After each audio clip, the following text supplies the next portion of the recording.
Welcome back to Off the Fence. Off the Fence podcast, We'll work on talk that. show, whatever. We'll get used to it. Yeah. We'll get on it. But we're about to catch up on all things MMA, mainly UFC. But Aaron, Yeah, we don't have any fights this weekend, so we figured that we'd just kind of talk about some stuff that's been going on, and then a few other fights in different combat sports right? that So pique our interest. yeah, so some announcements, some OG fighters in different organizations throwing down this weekend as well. So we're gonna hit those, get your thoughts on them, let you guys know our thoughts on them, and yeah, See what happens. we'll see what happens. First one. First one, honestly, I think this is a fight that everyone wants us to talk about. Strickland versus Costa. Come on, dude. That's the best fight there is. My pronouns are Sean Strickland. Hell yeah. You know what I mean? Man, I wish I would have had my Sean Strickland. I know, me too. It's dirty though, because I wear it so much. But you know what? That fight's gonna be a banger. Is it 5 rounds? I don't remember. Fuck, I gotta look that up. If it was, I'd go Strickland. But because it's 3, I'm gonna go Costa. I love Strickland very much. He's a 5-round fighter. Yeah. The longevity of his style is what benefits him in those 5 rounds. You know what I mean? The fact that he can weather the storm and still be there for 5 rounds. Costa, I mean, you saw it in the Rockhold fight. You saw it in the Whitaker fight too. His cardio got better in the Whitaker fight, but cardio is his worst enemy. I mean, the dude's huge, you know, and I can only imagine how much weight he has to cut. Yeah, but it sounds like it's gonna be a fun fight. A fight for the fans. Definitely. And, you know, winner of this might get. Well, let's see what happens with Duplessis and Izzy, if they're gonna duke it out or not. And then Costa with Whitaker and Chimaev. So then this fight is kind of gonna play into all that, and you know, whoever has the best performance kind of thing. But Definitely going to see some movement and title contention for the middleweight division. yeah, and I think that's what the middleweights needed, because I feel like for a long time with Izzy, it was just kind of stuck, and then they were going back and forth. There wasn't really a real like champion that was there for a while to like hold down the division. Right. So all this movement might give us what we need, might give the division some stability. Yeah, definitely bringing a lot more excitement and curiosity to it. Yeah. It's like he said, it was very stale for a while. Everybody wanted to see something fresh. Izzy was just that good. He was just that dominant, and you can't take anything away from him. But everybody likes to see an underdog story. You know what I mean? So, Yeah. But yeah, that fight sounds like it's gonna be fun. You know, we got Strickland over here. we got Strickland if it was 5 rounds, but I think Costa's gonna take it. I love you, Sean. Yeah, and Sean is also he hasn't been the best when it comes to decisions.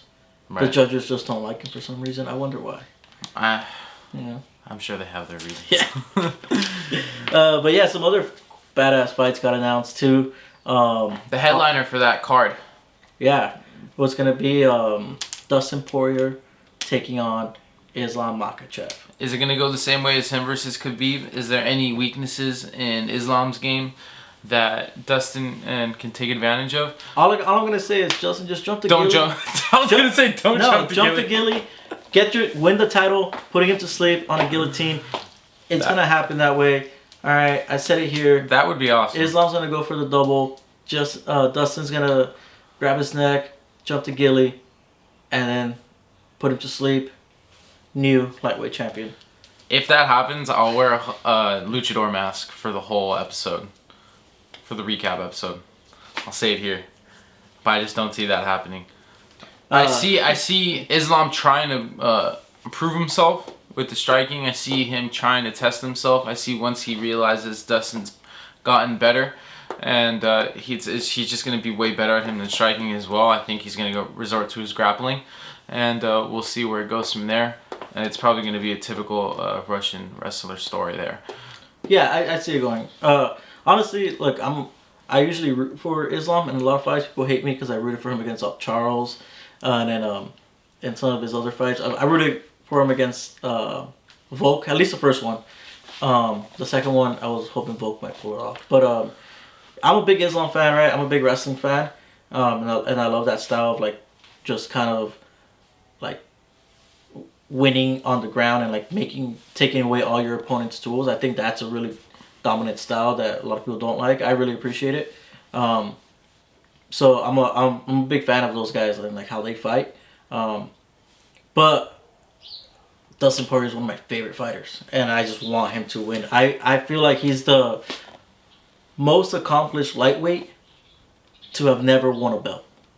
You know, I mean, the only other person I can think of is Tony Ferguson. That were both like the most accomplished, but just never got there. Hold on, brother. I'm crying.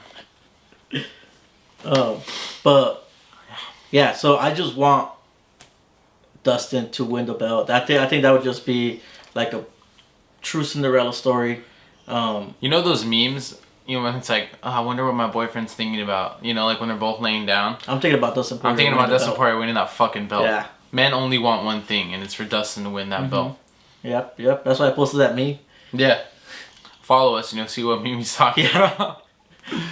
But that's a very, very interesting fight. I think it's going to be a little different from him versus Khabib. I think Islam definitely had some wake-up calls when it came to Volk. And even when it came to Charles. In terms of power and striking, like I said, he can always resort to his grappling. So that's something that everybody knows. It's going to be in Newark, New Jersey. So they're going to have, 36 hours to rehydrate? Yep, and Gabagool. Yeah, man, I think... I don't know. Well, obviously, once we get close to the fight, we'll like really break it down and really give our predictions. But it's just an interesting fight. You know, it's gonna. I think the winner of this is gonna fight Arman next, and then. And nobody wants to see Russians versus Russians. We don't want to see that. I'm actually interested in that fight. I am interested. He has been chasing them for a while, but only because that was Arman's first fight in the UFC. He says it was on short notice, but I mean technically it was on short notice, but Arman was already in camp when he accepted the fight, so it's not like he was out of shape or anything. And can we bring this up? Arman tried punching a fan, and I saw the video of the walkout. The guy was flipping him off the entire time. Yeah, well, I mean, you're in the zone. You're ready to go kill someone. But I just thought that was funny. I mean, how many other fighters walk out with people flipping them off? I know. And they just kind of ignore it, go to the fence, and do what they got to do. Maybe none of them noticed. Maybe they're just like so locked in. Well then, maybe he was just taking it in. Arman's got to get more locked in. But anyway, it's gonna be an interesting fight. Like I said, once we get a little bit closer, I think it's gonna be June 1st. Once we get closer to the date, we'll really break it down and we'll really talk about it. But first, the next UFC is gonna be 301, and then we got a fight night next week as well. And then what pay-per-view in June? After Islam versus Dustin. It's the one that everybody has been waiting for. It is the return of the Mac, Mr. Mark Morrison. I'm joking. Conor McGregor will face Michael Chandler at 302. Yeah, 302, I believe. Oh, 303. 303 in Las Vegas. Yep. For International Fight Week. We actually went to International Fight Week. That was our first UFC ever. A couple years ago. 2021.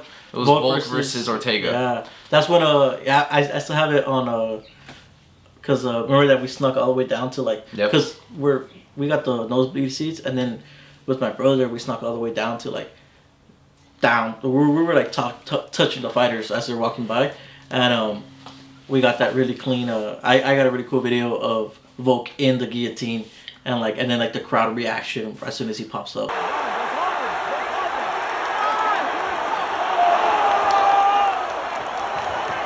I sat all the way at my assigned seat because I would never do such thing. I would like to attend future UFC events. I have proof that he was with me. But that was a crazy ass event. International Fight Week is such a crazy experience for any authentic MMA fan, especially a UFC fan. The meet and greets are awesome. We ran into fucking Jake Shields. We actually have a funny story about that too. We ran into him like on the way into a hotel. I think it was for the press conference. Yeah. And on the way out, we're working on his car. So check this out. Yeah. So we're driving to Vegas, right? And I forgot that my skid plate. I had a older Honda, like a little Civic, and I forgot that the skid plate on the bottom was zip tied on. So we're going to Vegas, and it's fucking scorching. And then I was like, oh, I gotta pull off to get gas right before we get into Nevada. So I pull off. We're maybe 30 minutes away from Vegas. 30 minutes out. So I pull off, and you're on the freeway. You're going 60, 70. You're going pretty fast. And then as soon as I'm getting off the ramp, I hear like scraping and like something's going on, and I'm like, what the fuck? So we go put gas, and I look under my car and I see that the skid plate is like hanging on, like just dangling. So then I'm like, all right, fuck it, let's just go over there, because we were trying to make the press conference And we're like, well, we gotta go right now, or else we're gonna miss it. So I'm like, all right, fuck it, let's just get in the car, fueled up, booked it, and then back on the freeway, so the skate plate's chilling, like it's being lifted by the air. We go to this garage, and it's one of those garages that everything echoes for like floors. So we go, we park, run inside, go to the press conference, and then we meet Jake Shields on the casino, and we're like, oh shit, what's up, man? We take some photos of them. He's really cool. And then we go back to my car, and I'm like, all right, well now let's try to figure out what's going on with this thing. And I'm like, we're both of us are like under there trying to like get the skid plate and like fix it. And Jake Shields, who had just seen us, walks by, looks at us, hits us with one of these. Yeah. And then goes right back into his car. And just keeps walking to his Tesla. Oh yeah, to his Tesla. Must be nice, bro. I know. And then he just drives off. But anyway, we got the skid plate figured out right after that. Yeah, we went to I think like a Home Depot or something. Yeah, and we got the tools. Took everything off. Yeah. Had a great weekend. International Fight Week is definitely something that we recommend. Yeah. But it was our first experience, and we had a really good experience. I mean, we were in line at one point for 9 hours in the sun waiting for signatures. But we got drunk. Mm-hmm. You know what I'm saying? It's Vegas. We got that buy one tall can get a shot for free. That's true, like 5 times. And but Conor versus Chandler. So everybody, honestly, that's such an interesting fight. And it's man. at 170. And it's at 170. I got the American-made Michael Chandler. I'm gonna say this now. I don't know how he's gonna do it, but hopefully by knockout. But that fight doesn't go past 3 rounds. Oh wow, okay. I don't think it goes past. Yeah, I don't 2. think is it one of those I'll guys? guarantee that's gonna be the most explosive opening round. Yeah, they're both gonna come out in any pay-per-view main event in recent history. They're both known for their first rounds. Yeah. Yeah, it's gonna be whose chin is better, really. He posted something on one of our group chats, and I just want to say this, which I think is fucking genius. It's like a bingo card with all the things that the announcers say. Or like things that could happen during. The it's like take a shot for this, take a shot for that, and then like see who can get bingo. Or something. Yeah, I feel like one of the things immediately on that card would Rogan say, opens up with a spinning heel. Yeah, you know what I mean. I'll take a shot for Conor sure. opens up with a spinning heel. Definitely count on that, and then definitely count on Chandler just rolling in with haymakers. Yeah. You know what? That wouldn't be a bad idea for an episode or something. Yeah, we could come up with something. Yeah, come up with something like that. But I got a Michael Chandler within 3 rounds. What do you got? I think it's a little early to make a prediction for me. Cause I mean, it's still like 2 months away, a little bit over 2 months away. But I am gonna have a prediction for the 303 episode. I don't know. I think it's gonna be a fun fight. I just want to see. Apparently, Conor was the one that has been ready for a while, but Chandler was the one that was dealing with some things. That was postponing the fight. So I don't know. Let's see where they're at. It's at 170. Have we ever seen Michael at 170? No. Yeah, you see, we've seen Conor one time against Cowboy, and he looked good. He looked filled out. All that means for Chandler essentially is that he just doesn't have to cut that much weight. That's it. Yeah. Conor, it looks like he's a pretty big guy now, so he might probably has to cut a little bit more. I feel like Chandler walks around maybe 180 max, so I feel like he'll have the advantage in terms of cardio and strength and stamina. One thing I just don't want to happen is, I think if Chandler wins, he's gonna keep his rank or move her a little bit in the rankings, whatever, and then the lightweights are gonna keep on going. I think if Conor wins, they're just gonna scrap everyone and just be like, Conor's next in line for a title at 155. Even though it's at 170. Yeah, so that's it doesn't. Crazy. It's crazy, but it's realistic. Yeah, it's the UFC. That's the Dana White privilege. Yeah. And you don't want to see it because there's so many guys in there that deserve it. Like, I would rather have give Charles one more fight and then have him go for the title again, or give Armin's right there. Right, give Max a title shot if he wants it. Well, I kind of want to talk on that too. And then there's so many other guys that deserve it, that have been active, that have been in there. And I mean, Conor's gonna be coming off 2 knockout losses. Dr. Stoppage, one of them, whatever. And then he gets 1 win against Chandler. Like, yeah, is all of Chandler a sudden even in he the top thinks he's 5 back anymore? in the mix. Yeah. And then Chandler's coming off. Who was the last person that he fought? Wasn't it Dustin Poirier when he got choked out? Yeah, so he's coming off a loss too. So like it does, which for Chandler, whatever, he'll probably have to win this one and then another one to get a title shot. Yeah, makes sense. That's fair. I like that. Connor, no, they're gonna give him they're gonna push him right to the front. I don't think he deserves it, but you know, staying white privilege for you. Yeah. So hot take of the day. Side note. I said this, I think it was in the last episode, where does Aljo go? Oh, yeah. And I said Brian Ortega, and he like looked at me like I was crazy. But I've been seeing a lot of pages say like that's kind of the fight to make right now. Really? Yeah. And that's just like obviously that's the internet, but I have been seeing a couple pages throw that out there, and it's not a bad idea. I want to put it back out there. It's not a bad idea in terms of rank, in terms of ground game. Definitely though, Ortega's got way better boxing. He's gonna have better hands than Aljo, and he's not gonna be. Cause I think one thing with Cater was he was scared to go to the ground. Obviously, you know. Yeah, you don't want to go to the ground with a guy like Aljo, and Aljo looked big right there. Yeah. So. But Brian will go there. Yeah. Brian won't be scared to let the hands go, and he's like, "Oh, cool, you got a takedown." Yeah. All right. Let's go there. Yeah. Yeah. Although Aljo has really good grappling too. I don't know. That's why it's intriguing. Yeah. It's a super interesting fight. Will they grapple or will they strike? I think Aljo has better wrestling and grappling as an entire like thing. But Brian has better jiu-jitsu.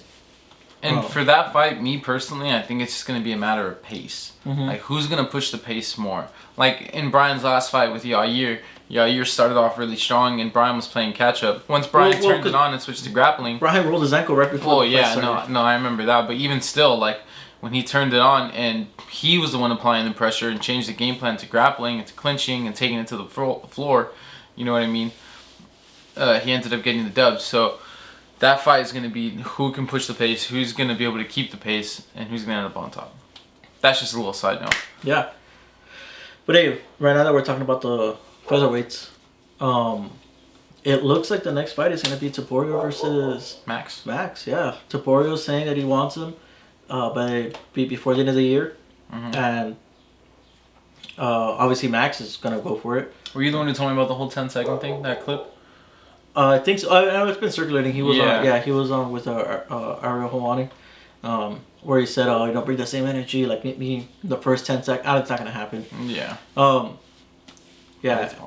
And then Topuria saying that he wants he's like that he wants the BMF belt on the line as well. Nah. No, you need to have the resume to fight for that belt. Look, was it Masvidal had it, and then. He fought how many times after that, and no one called him out for the belt. Because they knew. Yeah, they knew that like a real BMF, and Max said it too. He's like, a real BMF doesn't ask for the BMF. Yeah, he earns the BMF, right? That's true. So, yeah, I mean, Topuria is a beast. Obviously, he's undisputed. Say, he deserves to be up there, but not for the BMF. Not for the BMF. No. And where do you think that fight happens? Do you think it happens in Spain? Do you think it happens here in the U.S.? Definitely not Hawaii. Dana White is... Oh, yeah. Dana White already knocked down Hawaii. Yeah, he's very adamant about not going to Hawaii anytime soon. I know they want to do Spain. He even said that he wants to headline the Spear on Mexican Independence Day. Neither one of them is Mexican. I mean, Max is invited to the cookout. Yeah. Always. Max is invited to the cookout. The carne asada. There you go. Yeah. Sorry. So, yeah, I don't know. But that's going to be an interesting fight. We'll see what happens there. If it gets scheduled, when it gets scheduled for. And then, like, yeah. And what's the aftermath of, since we're speaking about the aftermath of 300, what's up with Yuri and Alec Pereira? Yeah, and Pereira. Yeah. Do you think they're going to run that back, or do you think Yuri and Jamal are going to fight for a title shot? I don't know. Yuri's calling it. He says he wants it. He wants the title shot? Yeah. I mean, the only other person there was Ankalaev. That's true. But Yuri's saying, hey, you and I both just came off of camp. Let's go to Brazil, which is in a few weeks. We'll see how that... So who do you think deserves it more, Yuri or Ankalaev? Ankalaev. Yeah, right? Yeah, I think Ankalaev deserves it more. And I think, give Ankalaev the title shot. Have Yuri fight Jamal.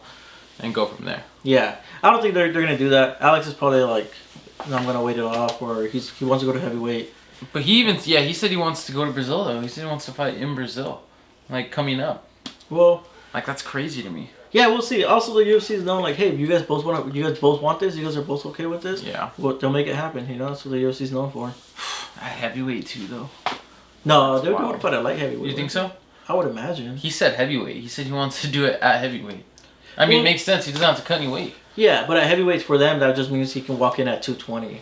You know, which if he has the confidence, you know what I mean. And then what would happen there? Would he fight a top 5? Would he fight Aspinall? Like what?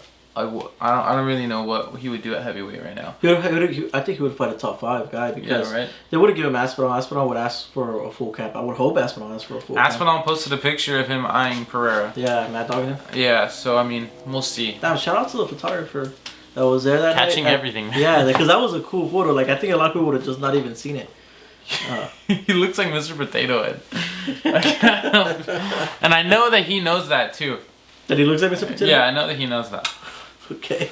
I'm just saying. It's kind of funny. But, yeah, I don't know. They already have a main event for UFC Brazil. It's not the most exciting main event, but it's a very technical main event. Not one for the casuals, I don't think. Right. But definitely one for the fans. But yeah, and then let's see. So in terms of MMA, that's kind of everything that we have right now. Oh wait, I want to talk about Volk's commercial. Oh, that's right. Yeah. Dude, I'll sort you out. All right. Volk you got to give it to him, man. I love Volk. He's a humorous. He's a humorous cat. Like he knows how to take stuff on the chin. He's a good role model. He doesn't take anything too seriously. Yeah, man. You can't. I mean, except for himself. I mean, and then as a man, you can't really knock that. Yeah, I mean, he knows who he is. He knows where he is, Volks. And like how he just took off at the end of the thing. Yeah, and they're like, you still gotta finish work. But Taporia even said that he wants to finish Max, and then he wants Volk right after. Again? Yeah, because he says Volk. I like that he actually said Volk deserves a title shot. Yeah, because of what he did, right? Mm-hmm. Like what he's done. So thank you for acknowledging Volk, because you know everyone here loves Volk. I don't want to see that again though, man. No, Volk's already he's gonna be like 36 probably when they fight. And like I know it's an actual thing. People's chins do go at one point. Yeah, that's what Korean Zombie retired. But I just can't accept that with Volk right now. I can't. Yeah. I feel like he still has so much left to do. Man. But he does deserve that rematch. Yeah. But definitely Max versus Ilya is a definite banger fight to make. I mean, the UFC made fucking Vera versus O'Malley, and Vera was like, what, number 6? I know he had that storyline, but I mean, we all knew he was gonna lose. Yeah. So I mean. And then, how do you feel about? I'm sorry, we're gonna talk about Taporia for a little while. How do you feel about Taporia calling out? He said after this he wants to potentially fight Conor at 170. That sounds stupid. Dude, you're like, oh man, just go. I don't get that. I don't get that at all. It's kind of like defense and then go for the. It's kind of like boxing, right? Like once you get a name for yourself and you start calling out Canelo, you just want the money fight, man. Yeah. Like you just want to get paid. Like we get it. Like dude, there's a. I'd step in a cage with Conor for like 2 minutes if I get a bag. Yeah, for sure. I know I'm gonna die, but I'll yeah, I want it too. I'll take it on the chin. Yep. You know, it means I can buy a house. But I don't know, man. That doesn't really sit well with me when people do that. You know, when guys do that, like I'm like, dude, you haven't even fought anyone in your division. And then he's saying like, oh, and then O'Malley can come up and get it too. Like, bro, O'Malley has 1 title defense. You haven't even defended your title yet. I know, it's true. How about you guys both worry about the top 5 in your division? But Tapuria's doing what he needs to do. He hasn't had 1 title defense, but we're still talking about him. Exactly. You know what I mean? Like his name is in our mouths, so he's doing what he's supposed to be doing. He's an intriguing character. We want to see him in action. That's not up for debate. We acknowledge the great fighter that he is, but I think every educated MMA fan knows he can't call the shots yet. You know what I mean? There's one person that ever did that, and it was Conor. And as much as I didn't like it, I understood it.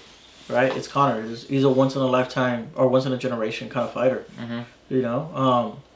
Topuria's just not that, man. I just don't think he has that Conor aura to him.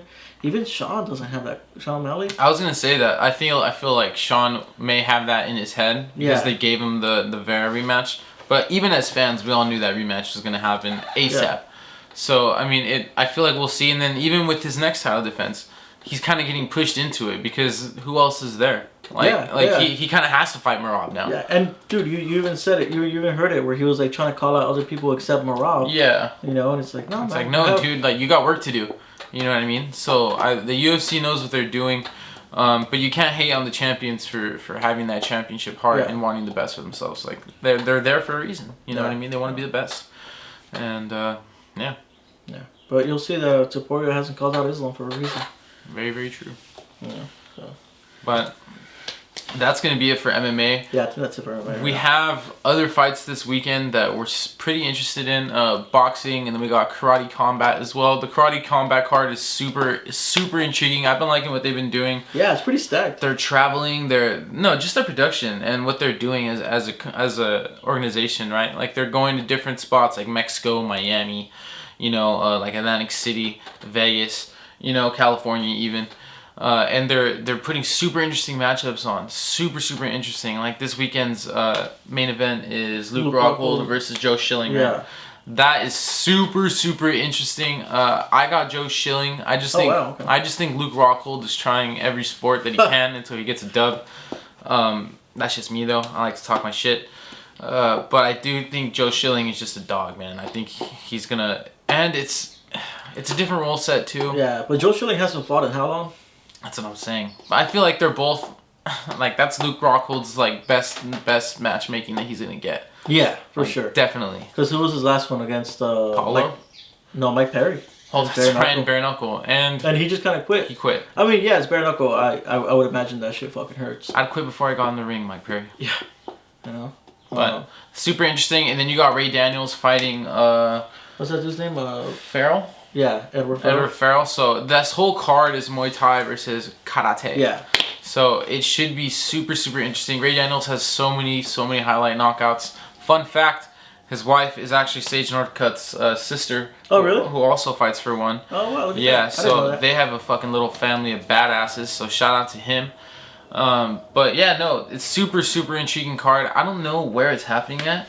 I think I want to say it's in Dubai. It is in Dubai. Yeah, no, it is in Dubai. So yeah, it is gonna be on YouTube for free at 7 in the morning. They even got grappling on there. Craig Jones is going up against that one Russian dude. I forgot. UFC prospect. Yeah. What's his name? We have like Hina or Rina or something like that. He always wears a little square hat. Yeah. And I'm not even gonna try and pronounce shit. Yeah, I'm not. People call me dumb enough. I'll put a picture of him right here. There you go. Yeah. But I mean, super interesting Sambo versus Jiu-Jitsu. We know Craig Jones is gonna win because it's a Jiu-Jitsu rule set. So and then Craig Jones is just one of the best in the world. I think he's autistic too. Yeah. That is the best base for Jiu-Jitsu, as he says. But he said the best base for Jiu-Jitsu is steroids, autism, and being gay. And being gay.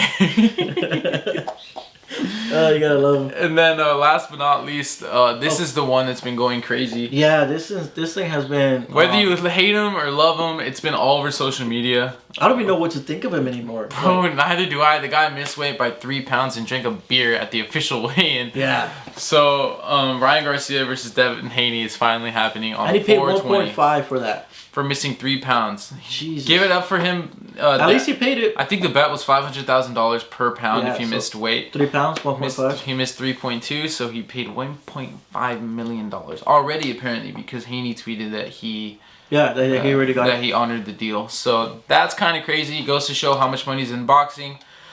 Pick wise, probably Haney. Yeah, probably Haney, man. I don't even know where we're both Mexican.